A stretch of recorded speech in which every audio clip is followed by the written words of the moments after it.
bum bum bum bum bum bum bum bum bum bum bum bum bum bum bum bum bum bum ba da da dum bum bum bum bum ba da dum bum bum bum bum bum bum bum bum bum bum bum bum bum ba dum bum bum bum bum bum bum ba da da dum bum bum ba dum ba ba dum.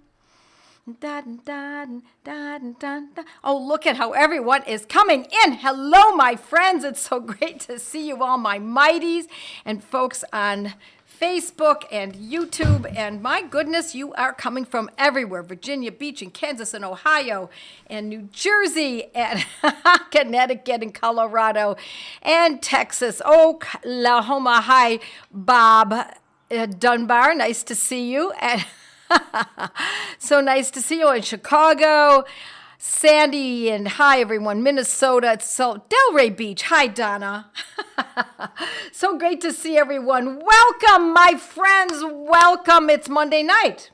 And we do something kind of special on Monday night, every Monday night. My name is Joette Calabrese, for those of you who don't know me. And this is what we do every Monday at 8 o'clock Eastern Time. We do one thing and one thing only, and that is we talk about homeopathy. I teach you what I know after 40 years of studying, 36 years of practice, and what I know from all of my teaching.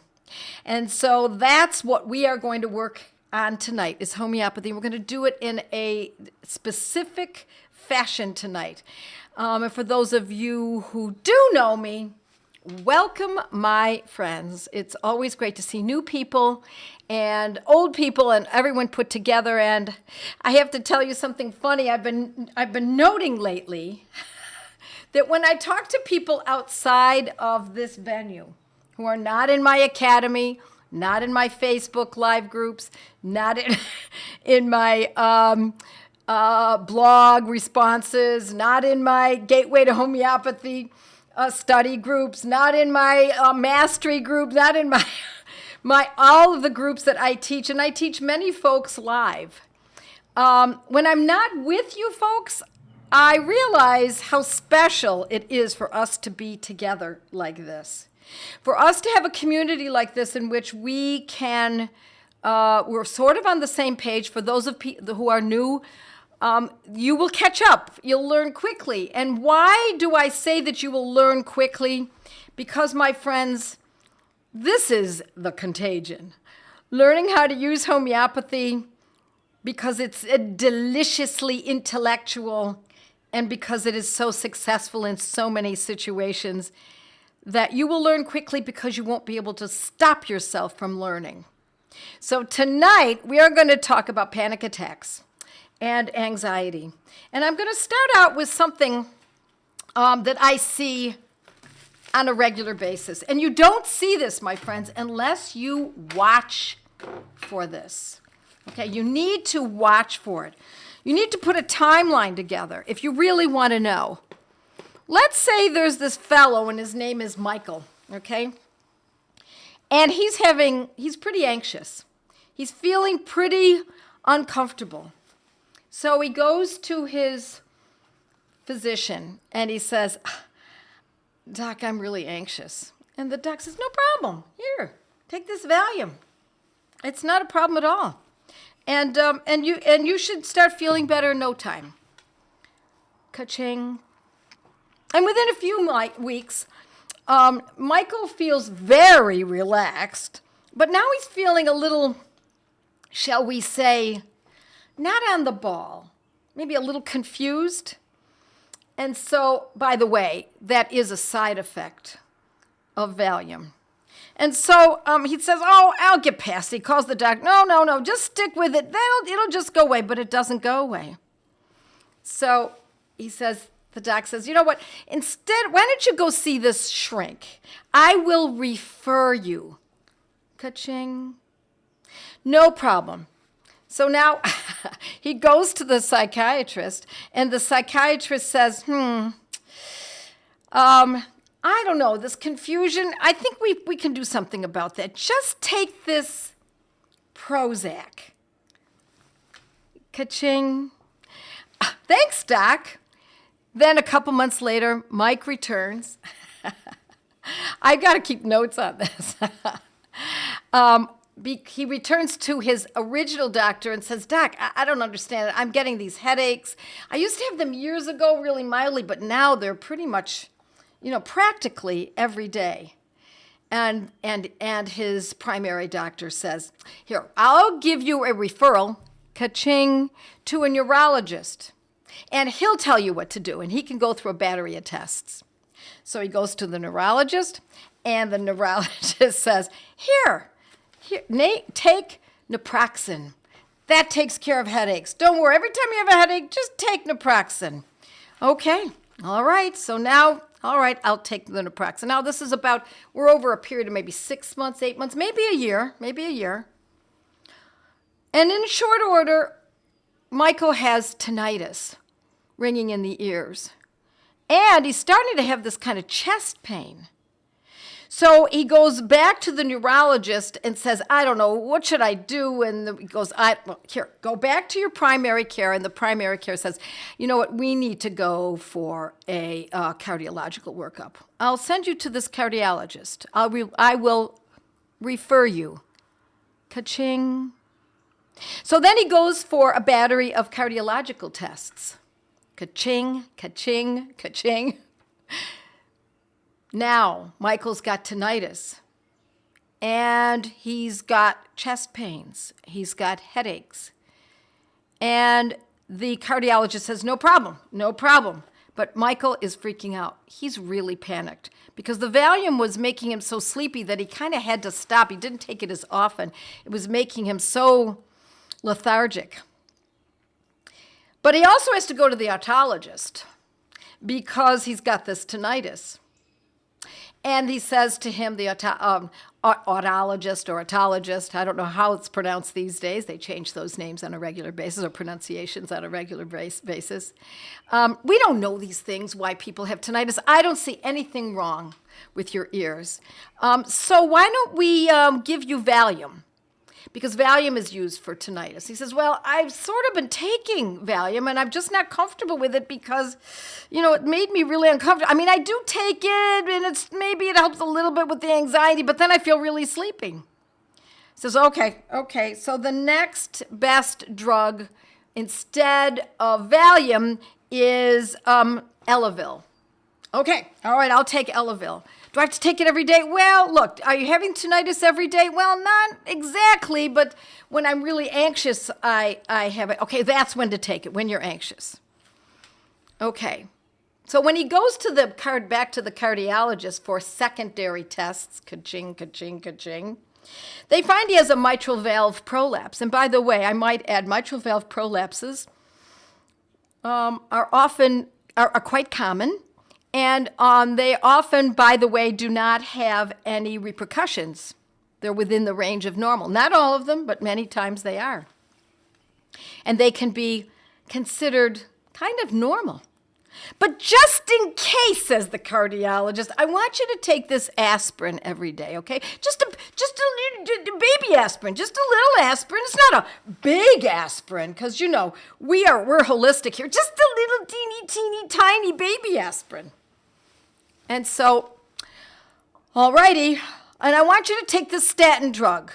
Statin drug too, really? He says, well, look, just in case. You just never know. It's really good. We practice preventive medicine here. We catch it before you get really sick, just in case. Because, you never know. Shortly after starting the aspirin, Michael starts having stomach pains, and he's seeing once in a while, a little blood in his stool, and it's a little unnerving, and now his panic attacks are whopping. He's totally freaking out. He's got blood in his stool, he's got pain in his gut, he's got headaches, he's got tinnitus. Oh my God. I don't mean to laugh. But he's developing intestinal ulcers from what? The aspirin. And shall we also add that with the statin drugs, within about 8 months, his performance in the bedroom is not exactly up to par, shall we say. So, with the pain and the ulcers, he needs, says the gastrointestinal doctor, you need omeprazole. And because we need what? What do we need, he says? We need to be responsible. You need to be responsible. And the only way you can be responsible is to go for test after test after test and do as you are told. You must be compliant, because if you're not compliant, we actually write it on your chart. Non-compliancy, non-compliant patient. So Mike now has Valium, Prozac, naproxen, Elavil, daily aspirin, Flovastin, omeprazole. Now he's got Viagra. And once he starts taking Viagra, what else happens? He gets high blood pressure. And now he's taking Prinavil and Lopressor. Because with high blood pressure, you don't just take one medication. You take 2, sometimes 3. He's now taking 9 drugs, and he's panicking. We still have not addressed the original complaint of anxiety, have we? No, we haven't. Instead, now we've created iatrogenic disease. If you don't know what iatrogenic means, I urge you to look it up. It's an underused term. It's a disease that's caused by drugs, modern medicine, overprescribing, too many tests, too many visits to a certain kind of an office. And then this person who came in with stress and anxiety now has his original disease, his original suffering, I should say, would not call anxiety a disease necessarily. He has his original suffering and now many, many more. So, my friends, that's what happened to me. Not exactly like that, but many years ago, I took a lot of medications. I lived in a world where a lot of medications were being used. And one day, I said, I am so sick. My conditions were different, but I am so sick. I'm so sick with the drugs that I think maybe I'm just going to stop all of them. And I will deal with my sufferings in my own way. And I will just eat differently. I'll go to bed earlier. I'll walk outside. I'll get sunshine. I'll eat better foods. I'll stop watching the news. Now, we're talking back in the 70s and early 80s, this happened to me. And I've never looked back. So, had Michael gone to a homeopath, or better yet, had he joined one of our study groups, had he joined one of our Monday Night Lives, he would have learned what the top medicines were for anxiety. What used to be anxiety is now, at the end of this scenario, which I just described to you, takes about a year, maybe a little bit less for all of that to occur. But this is not uncommon, lest you think what I just described to you is an unusual set of circumstances. Oh, nay, my friends, let me tell you, it is what I see on a day-to-day basis. It is ridiculously common.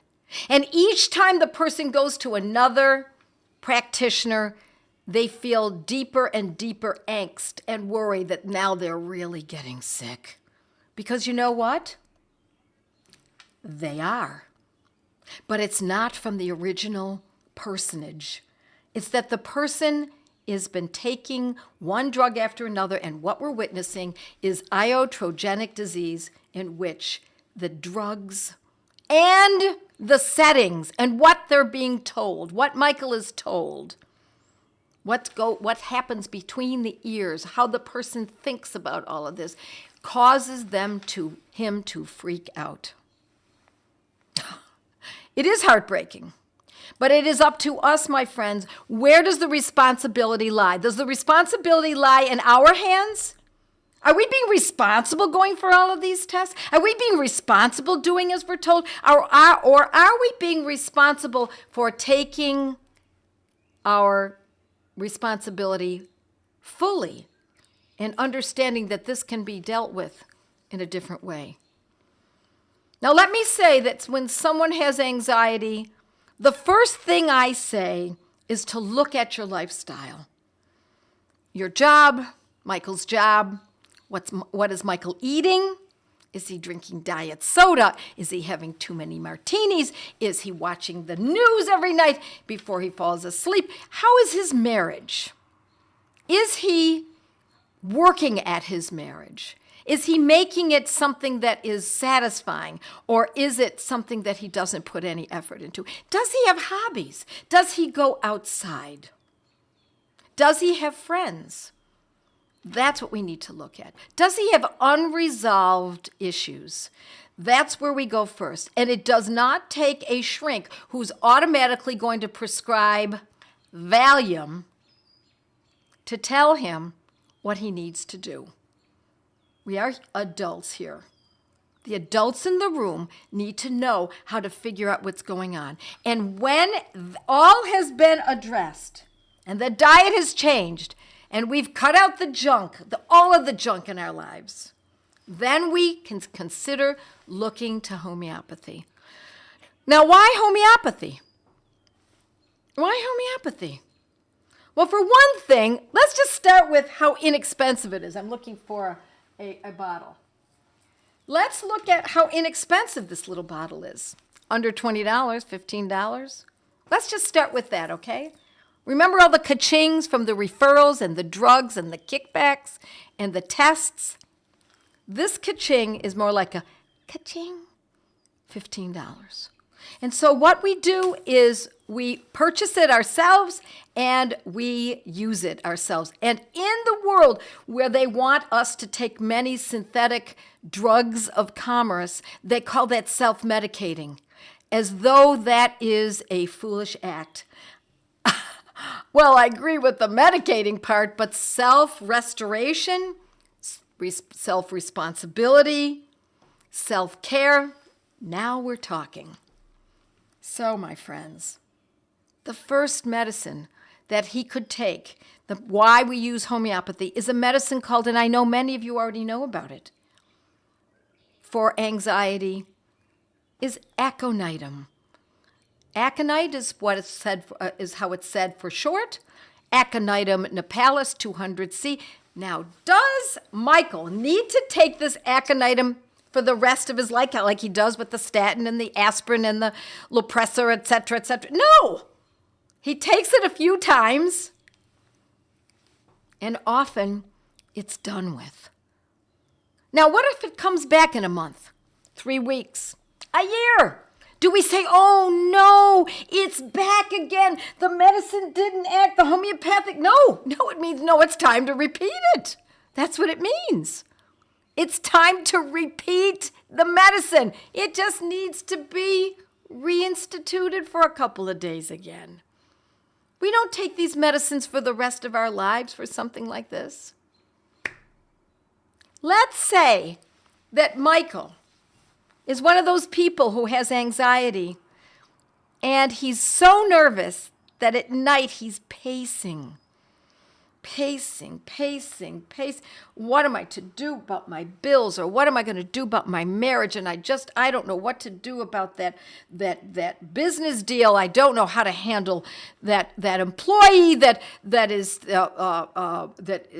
stealing from my company. What am I to do? Worry. Now we can start thinking about aurum metallicum, AURUM, aurum. Homeopathic gold, or a metallicum 200C, and that can be taken every other day until Michael starts to settle in. But what if instead Michael is pacing every night and it's not worry about business, it's not finances, It's not feeling as though he's being taken advantage of. It's just that his brain is busy, busy, busy, busy. Can't stop thinking about work. He falls asleep with just barely able to fall asleep, and then boink, wakes up again an hour later with anxiety again and worry, and he's not really even sure what he's worried about. It's just free-floating anxiety. He just doesn't know what to do, and then he might fall back to sleep for a little while, and then an hour later he wakes up again. And doesn't that sound like someone who's had too much coffee to drink?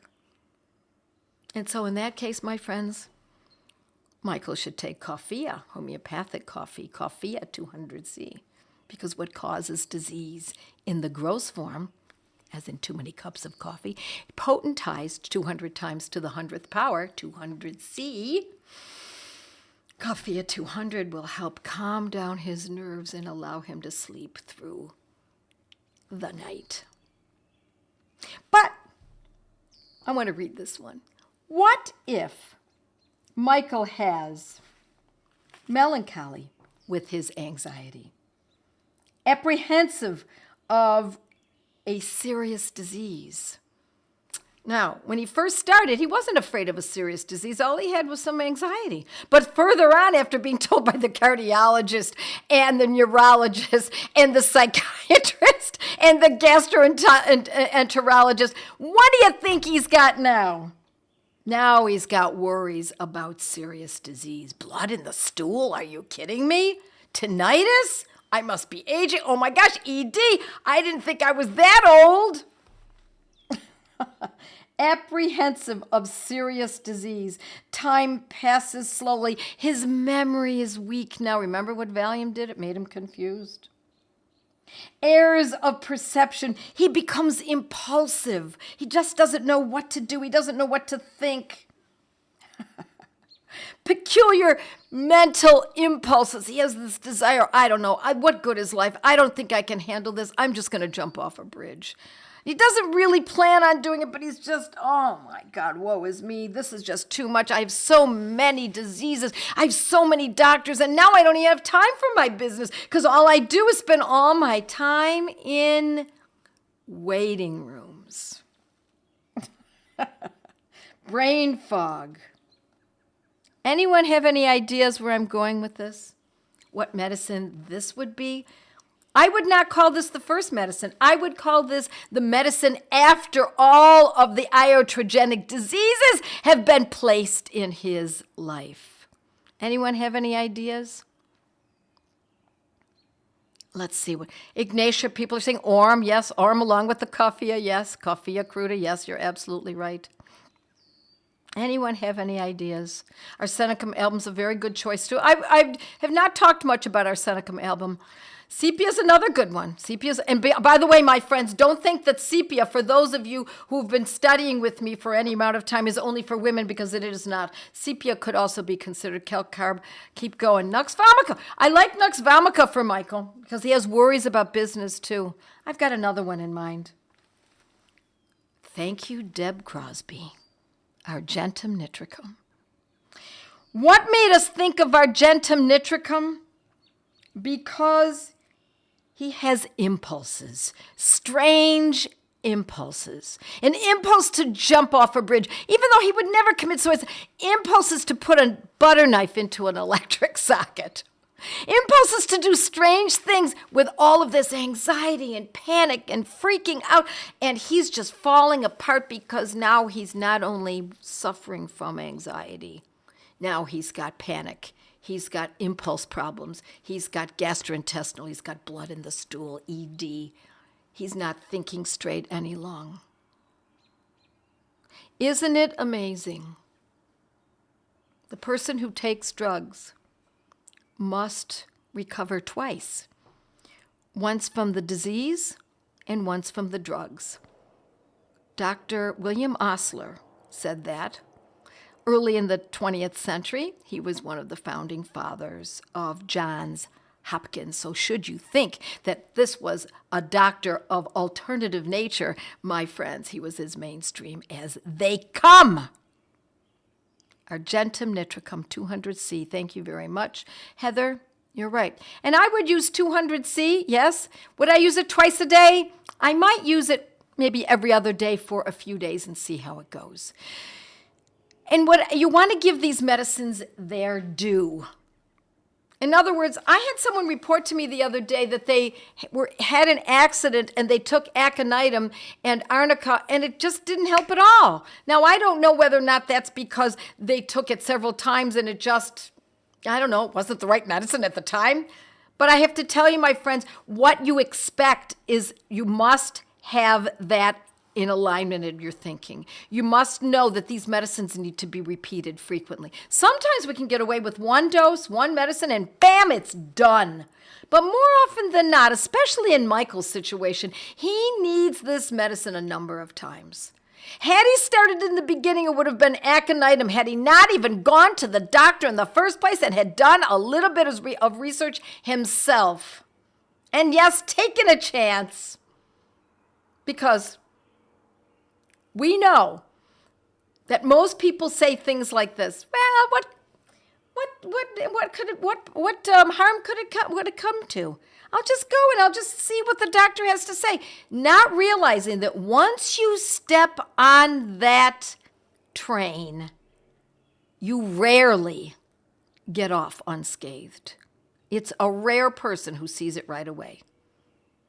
So, my friends, I would have encouraged Michael to take aconitum 200C in the very beginning, or coffea, or aurum, or those others that I discussed. But by the time he got to the end of this, when he was starting to have strange impulses, now his mind is just not right. He's got too many drugs. Each one of those drugs, my friends, has a side effect. But what about the synergistic effect? What about what happens when we put them all together? No one knows the synergistic effects of more than one. What happens with this when you add that? Now what happens with this when you add this? And what happens to this when you add this, and this, and this, and this, and this, and this? And how many did I come up with? 9? It's not uncommon by the time someone reaches their 60s that they're on 9 drugs of commerce, synthetic drugs of commerce. What do you do for the withdrawal and stopping Valium? Such a good question, asks Debbie. Such a good question. I wanted to direct you, my friends, to my course that you go to Joette's Learning Center, scroll down, and you look up Mindful Homeopathy. I teach all about what medicines to use for withdrawal. It's a very, very good course. These days, says Wanda, going to a doctor or a hospital can end up being a death sentence. I was very close to 2 of my cousins. They have since passed away. Unfortunately, both of them were medical doctors. I was very close to both of them. And both of them, independently of each other, said, do not go into a hospital. Don't go there. Don't do it. Stay away. Whatever you have to do, figure it out. And then, my friends, my father's best friend, I'll take a sip of water. My mouth is getting dry because I'm so loquacious tonight. My father's best friend many years ago was a well-known cardiological author. He wrote many textbooks that were used worldwide. He said the best way to cure yourself of a disease is to get a disease and figure it out yourself how to get out of it. You figure it out. It's not up to an industry. It's not up to someone who is a rep of the retail industry. It is not up to the government. It's not up to the hospital. It's not up to anyone but you. And so, my friends, this is where we go tonight. Panic and anxiety are not complicated to correct. Check your diet, check your lifestyle, check what could be extrinsic coming in. Are you spreading pesticides on your lawn, my dears? Nay, nay. Stay away from the toxins. Are you putting saccharin in your coffee? Oh, nay, nay. Get rid of the fake foods. Are you on a low-fat diet? No butter, no meat? no quality cheese. Oh, nay, nay. You need saturated fats.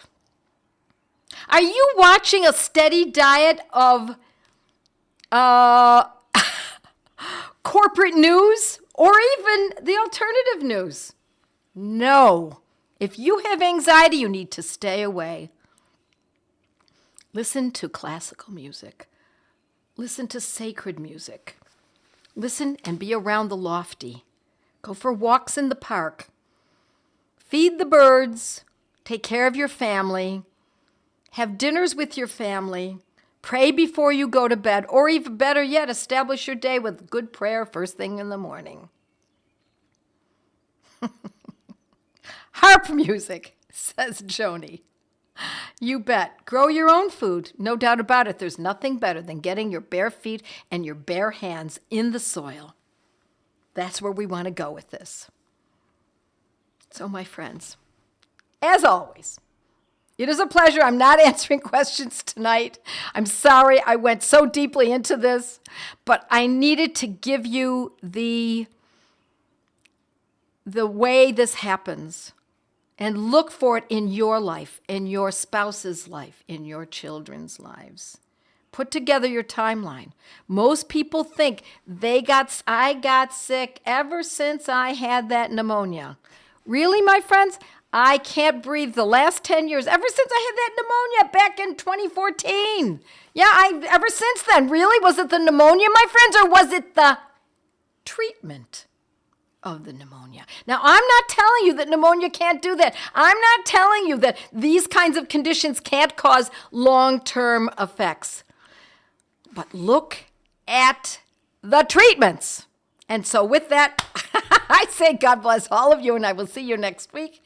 It's a pleasure seeing you all. Please share and like and send this to your friends and subscribe. We need this to get out to folks. God bless you all.